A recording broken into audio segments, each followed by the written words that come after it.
Fala pessoal, muito bom dia, sejam bem-vindos ao 34º episódio da primeira temporada do Spoilers da Vida.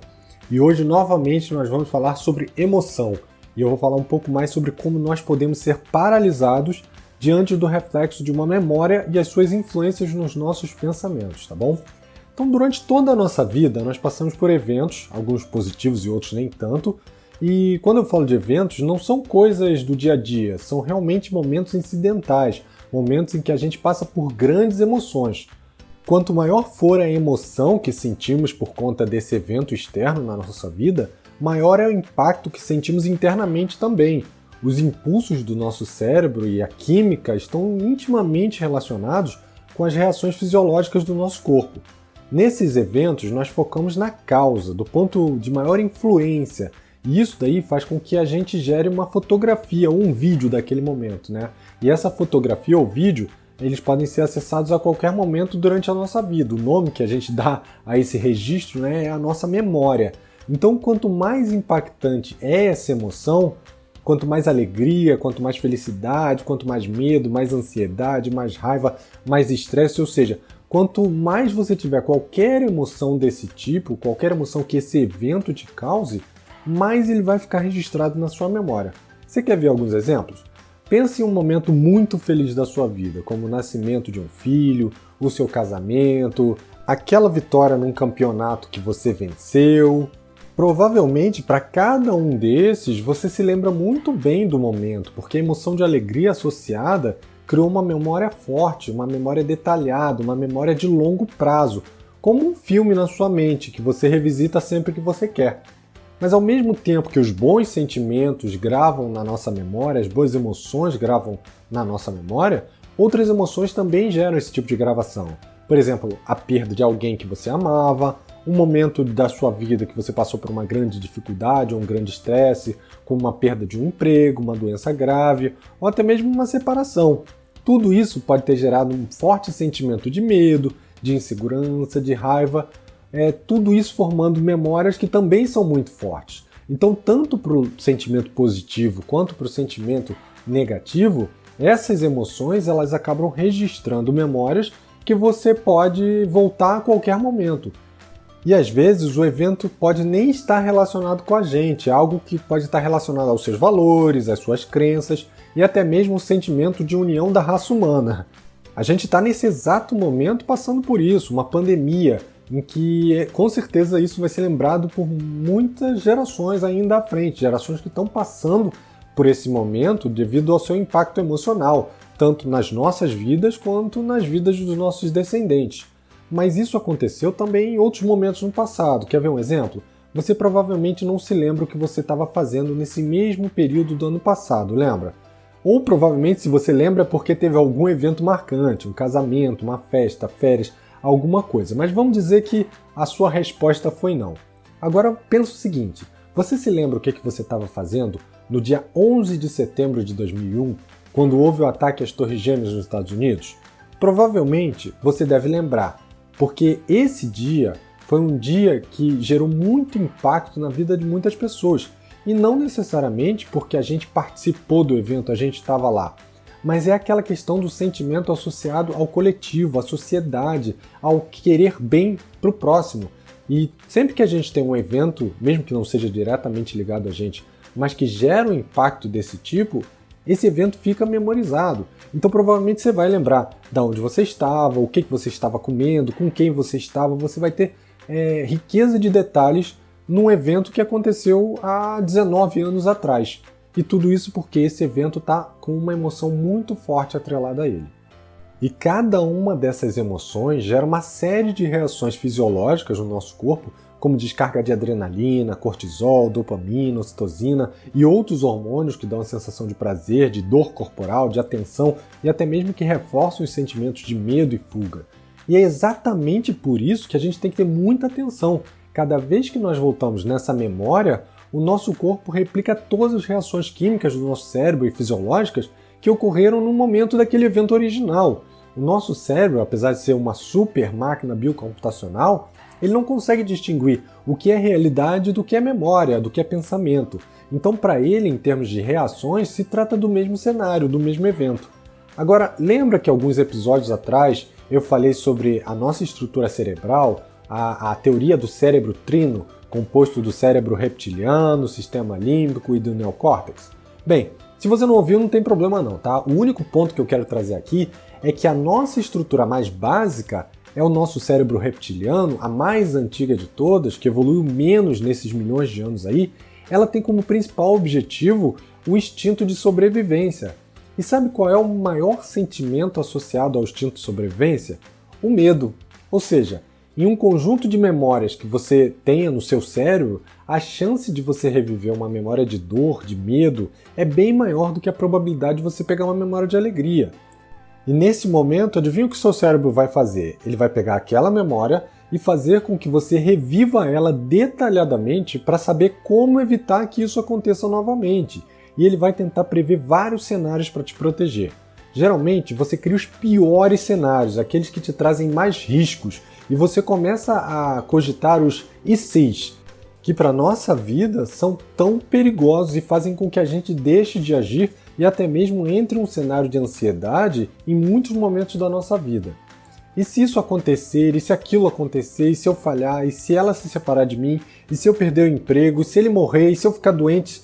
São muitos ICs que a gente pode criar com diversos cenários. E lembra que eu falei que o nosso cérebro não sabe distinguir a realidade do que é pensamento, da memória? Então, cada um desses cenários ele vai trazer emoções como dor, raiva, medo, ansiedade e vão mudar toda a fisiologia do seu corpo e a química do seu cérebro. Só que nesse caso, os neurohormônios não são os neurohormônios bons, né? Ou entre aspas, nesse cenário eles não são bons, como a adrenalina, o cortisol, que vão te deixar ansioso, alerta o tempo todo, com medo de que algo ruim aconteça, sem sono, com taquicardia, vão fazer com que o seu foco esteja sempre no possível pior futuro, né? E vão te deixar cego para outras coisas boas que podem estar acontecendo no seu presente, nesse exato momento em que o seu subconsciente te leva para um futuro desastroso que na realidade nem sequer existe. E no final, o que acontece se você passa o seu tempo usando as coisas ruins do seu passado e se preparando para um cenário ruim no futuro, é que você começa a mudar o seu ambiente. Você passa, de forma inconsciente, é claro, a sempre estar no modo de defesa, seja para novas oportunidades, para mudanças, para relacionamentos, para tudo. Você começa a influenciar a forma como você e os outros que te cercam veem o mundo, porque você não quer que eles vejam de uma forma diferente da sua. Ou seja, vocês vão começar a esperar pelo pior acontecer. E isso pode trazer dois resultados, né? O afastamento das pessoas que não pensam como você, ou a criação de um ambiente de medo, de risco, de ansiedade, cercado por pessoas que vivem dentro de uma caverna de Platão, né? Sem querer olhar para fora, porque tudo que vem de fora pode ser prejudicial ou até mesmo fatal. Um outro grande problema de estar vivendo nessa transição entre passado e futuro é que você vai deixar de absorver novas informações. Você literalmente vai congelar, procrastinar, vai parar no tempo, porque o teu foco, a sua programação mental, ela vai estar totalmente associada ao que te faz mais importância naquele momento, ou seja, a sua sobrevivência, que nesse caso é estar preparado para todos os piores cenários que você pensou. Agora vem a boa notícia, né? Nada disso é permanente. Nós, seres humanos, ao contrário da maioria dos animais, temos um lado consciente, o nosso lado racional, do neocórtex, que nos permite trazer um olhar principalmente de significado diferente para aquele evento, para aquele cenário que aconteceu. E para isso, o mais importante é que você consiga, aos poucos, diminuir a intensidade dessas emoções. Lembrando que a emoção não é algo controlável, né? Ela é uma coisa totalmente fora do nosso controle. Não tem como você falar assim, eu não quero me sentir com medo, eu não quero parar de lembrar isso aqui, eu quero que desacelere meu coração. Essas coisas e os impactos fisiológicos não são controlados. No momento de medo, você vai liberar adrenalina, a sua pupila vai dilatar, o seu coração vai bater mais rápido. Tudo isso vai acontecer e você não tem controle nenhum. As emoções não funcionam assim, né? E para que você possa sair desse loop, você precisa acionar o seu lado racional. E existem várias formas, né? Eu vou falar aqui 3 formas de você trabalhar esse seu lado racional que vão te ajudar a equalizar um pouco essas emoções, tá? O primeiro deles é conversar com outras pessoas. Isso ajuda muito. Seja um familiar, um amigo, um coach, um psicólogo, cada um pode contribuir, principalmente através de perguntas que te façam raciocinar sobre o cenário e não como primeira pessoa, mas como terceira pessoa, se olhando nesse cenário. Quer ver um exemplo? Lembra que eu falei dos ICs lá no início? Aí na hora que você está dentro do loop, e se eu perder o emprego? Eu pergunto para você, se você pudesse falar para você o que vai te influenciar a perder esse emprego, um fato, o que você falaria? E a verdade é que a pessoa na hora, às vezes ela fala, cara, eu não tenho nenhum fato que esteja relacionado com uma possível demissão minha. Eu não consigo pensar em nada aqui, não tem nenhum fato realmente. E geralmente é seguido daquela frase, mas eu pensei que... E aí tem uma historinha para ilustrar o pensamento. Então fazer as perguntas certas é um passo para te tirar do loop e te trazer para o momento presente. Uma outra pergunta muito boa que tem a ver com os ICs é usar o IC de forma positiva. E se você não perder o emprego? Como é que você vai ficar se sentindo por ter ficado angustiado tanto tempo? Por ter congelado por tanto tempo? Procrastinado por tanto tempo? Como é que você vai se sentir?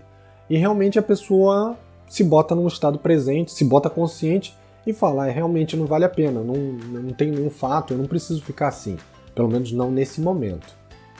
Uma outra forma de diminuir esse impacto da emoção é meditar. Diversos estudos mostram que a meditação ajuda a desacelerar o organismo, melhorar a regulação hormonal, trazer os nossos pensamentos para o momento presente. Mas também não adianta você meditar daquele jeito, não, vou meditar porque eu preciso meditar, porque é meditar que vai salvar minha alma. Não, meditar ansioso não adianta, você tem que parar, mesmo que seja 5 minutos, desligar o celular, estar num ambiente silencioso, começar focando, por exemplo, na sua respiração, e aí você vai realmente entrar no momento presente. Mas não ficar pensando, não, já está no segundo minuto, só faltam mais 3. Quando terminar aqui eu tenho tanta coisa para fazer, porque aí você está deixando o seu pensamento ir no futuro. Então, para trazer o seu pensamento para o momento presente, esteja consciente ao seu corpo, à sua respiração, aperte a sua mão para você sentir aquele toque ali. Isso vai trazer o teu pensamento para alguma coisa que está acontecendo naquele momento presente. A meditação é uma coisa que você vai se acostumando a fazer. Eu mesmo demorei muito tempo para conseguir me acostumar. Eu perdi o foco muito rapidamente. Então qualquer barulhinho me tirava dali e depois eu percebi que sair dali não era ruim. O ruim era não conseguir voltar. Então se você estiver começando, foca na tua respiração, em alguma coisa do seu corpo, numa consciência corporal. Fique num ambiente que seja mais estéril, com menos luz, com menos barulho, que vai te ajudar bastante. E por último, uma técnica que eu gosto muito de usar, que ela é oriunda da PNL, né, a Programação Neurolinguística, e é a técnica do ressignificado, ou do reframe, né? Ou seja, dar um novo significado a um evento que aconteceu. Nessa técnica, para cada evento, você pode escolher o que você quer lembrar daquele evento ou como você quer que ele seja relevante para a sua vida, qual o significado que você quer dar. E vamos pensar aqui, por exemplo, nesse caso que eu falei da perda do emprego. Você pode se vitimizar, achar que o mundo é injusto, que você é incompetente, que você não está preparado para um novo emprego, que você está velho, você pode sentir medo, ansiedade, angústia. E esse é o padrão, realmente, que a maioria das pessoas vai passar num momento como esse. E quando você usa uma técnica de ressignificar, você muda o seu pensamento. Você pensa, beleza, agora eu vou ter uma oportunidade de encontrar algo que tenha mais a ver comigo, onde eu esteja mais respeitado, onde eu possa trabalhar com o que eu gosto de fazer. E durante esse período em que eu estiver nessa transição, eu posso aproveitar para entender o que eu quero da minha carreira. E eu posso, inclusive, dar mais atenção à minha família. Então você tem que pegar desse cenário o que positivo pode acontecer pelo fato de você ter perdido o emprego. Não é que o fato de você ter perdido o emprego seja algo positivo, mas o que você pode trazer de positivo nesse momento com o fato que aconteceu. Fato é fato, você não vai mudar. O que você pode mudar é o significado que você dá a ele. Isso sim é o mais importante. E eu imagino que agora você deve estar pensando, é muito fácil falar, mas eu tenho conta para pagar. Sim, você tem. E aí eu vou te fazer algumas perguntas. Está mais ansioso, angustiado, pensando num futuro desastroso? Vai te ajudar a pagar as contas? Está, assim, muito nervoso, com medo do que pode acontecer? Vai te ajudar uma entrevista de emprego? se você tiver com medo de ser aceito? Ou será que essas emoções podem até te sabotar? Isso que é importante. Mantenha o seu foco no presente, no agora. Isso é um treino, não é uma coisa que vai acontecer de uma hora para outra. É aos poucos. Você vai se acostumando e o impacto que essas emoções do passado e essas projeções do futuro têm na sua vida vão diminuir de intensidade. Você vai ter cada vez mais consciência sobre o que está acontecendo com você. E isso é um treino, não adianta você achar que vai virar de uma hora para outra. Aos poucos você vai se acostumar. E essa era a mensagem de hoje. Espero que possa ter ajudado vocês aí. Se você curtiu, compartilha, deixa o seu comentário. Espero que vocês tenham gostado. Segunda-feira tem mais um podcast, tá bom? Um abraço e até lá. Tchau, tchau.